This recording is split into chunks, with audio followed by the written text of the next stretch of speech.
గౌరవ సభ్యులు కూనమనేని సాంబశివరావు గారు.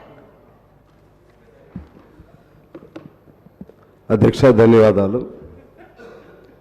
ఈరోజు ఇది ఒక పవిత్రమైనటువంటి కార్యక్రమం.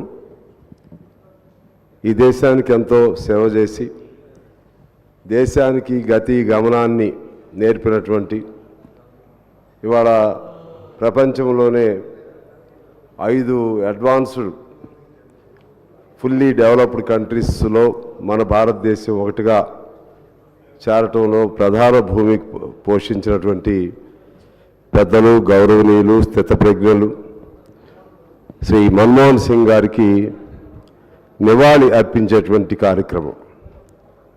ఇక్కడ ఇటువంటి పవిత్రమైనటువంటి ఈ సందర్భాన్ని వ్యక్తిగత అంశాలతోనో లేకపోతే ఇతర వివాదాస్పద రాజకీయ అంశాలతోనో ముడిపెట్టడం అనేది ఇది సాంప్రదాయం కాదు. వాజ్పేయి గారు లాంటి వాళ్ళైనా లేకుంటే ఇంకా పెద్ద స్థాయిలో ఉన్నటువంటి వాళ్ళైనా సరే, జాతీయ స్థాయిలో ఉన్నవాళ్ళైనా సరే, నాకు తెలిసి ఇటువంటి సంతాప సభల్లో మరొక అంశాన్ని జోడించి మాట్లాడినటువంటి ఘటన నేను ఎక్కడ చూడలేదు. ఇది మొదటిసారిగా నేను చూస్తూ ఉన్నాను. ఇక్కడ నేను మీ దృష్టికి తీసుకురావాలి. మన మిత్రులు కేటీఆర్ గారు మాట్లాడారు. కేటీఆర్ గారు ఎంత డిగ్నిఫైడ్గా సభా సాంప్రదాయాలకు అనుగుణంగా నివాళి అర్పణలో భాగంగా చాలా చక్కగా హుందాగా చెప్పారు. ఈ సభని అంత మేరకు ఉపయోగించుకోవాలి. ఈ సభలో మన గౌరవాన్ని చాటాలి. వేరే వేరే అంశాల జోలికి మనం వెళితే ఇది మన్మోహన్ సింగ్ గారికి నివాళి అర్పించే కార్యక్రమం కాదు. రాజకీయాలకు మరలా దీన్ని కూడా వేదికగా చేసుకునేటువంటి ఒక కార్యక్రమం అవుతుంది. ఇది మన్మోహన్ సింగ్ గారికి గౌరవం అందించదు, ఆయనకు శోభ చేయకూడదు.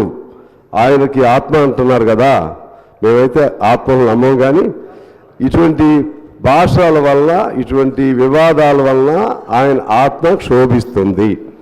ఇది నేను మీ దృష్టికి తీసుకొస్తున్నాను. ఈనాడే కాదు, మరి ఏనాడైనా సరే ఇటువంటి నివాళి అర్పణ కార్యక్రమంలో ఒక సాంప్రదాయాల్ని, అలాగే పరమపదించినటువంటి ఒక మహోన్నత వ్యక్తి గురించి ఆయనలో ఉన్న గొప్పతనాన్ని మనం చెప్పాలి తప్పితే, ఒకవేళ పొరపాటున ఆయనలో లోపాలు ఏదైనా ఉన్నా సరే అటువంటి వాటిని కూడా ప్రస్తావన చేయకూడదు. అనేక వేదికలు బయట ఉంటాయి, ఆ వేదికల మీద మనం మాట్లాడుకోవచ్చు.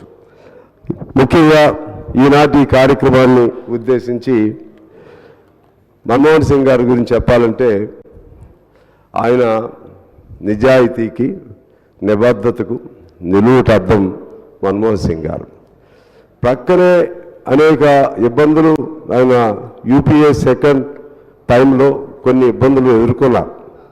కొన్ని ఎందుకంటే ఈ పార్ట్నర్సు, ఎలైడ్ పార్టీసు, దానివల్ల కొన్ని ఇబ్బందులు వచ్చినా ఆయన ఒక ధవళ వస్త్రంలాగా, ఒక మచ్చ పక్కన ఎన్ని మచ్చలు వచ్చినా సరే తన వంటిపైన ఒక్క మచ్చ కూడా లేనటువంటి అటువంటి పెద్ద సమస్యల కాలంలో కూడా మన్మోహన్ సింగ్ గారిని వేలెత్తి చూపెట్టేటువంటి ఒకళ్ళిద్దరు చూపెట్టినా భారతదేశ ప్రజానీకం మొత్తం కూడా మన్మోహన్ సింగ్ గారి నిజాయితీని, ఆయనకున్నటువంటి నిబద్ధతను శంకించలేదు అని అంటేనే మన్మోహన్ సింగ్ గారు వ్యక్తిత్వం ఏమిటో మనకి అర్థమవుతుంది అధ్యక్ష.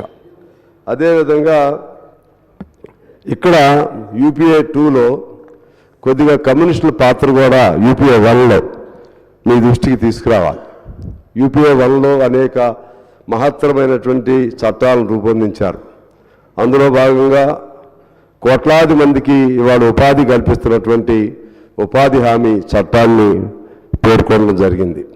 అలాగే మన సమాచార ఆర్టీఐ హక్కు చట్టాన్ని ఆనాడు ఆమోదించడం జరిగింది.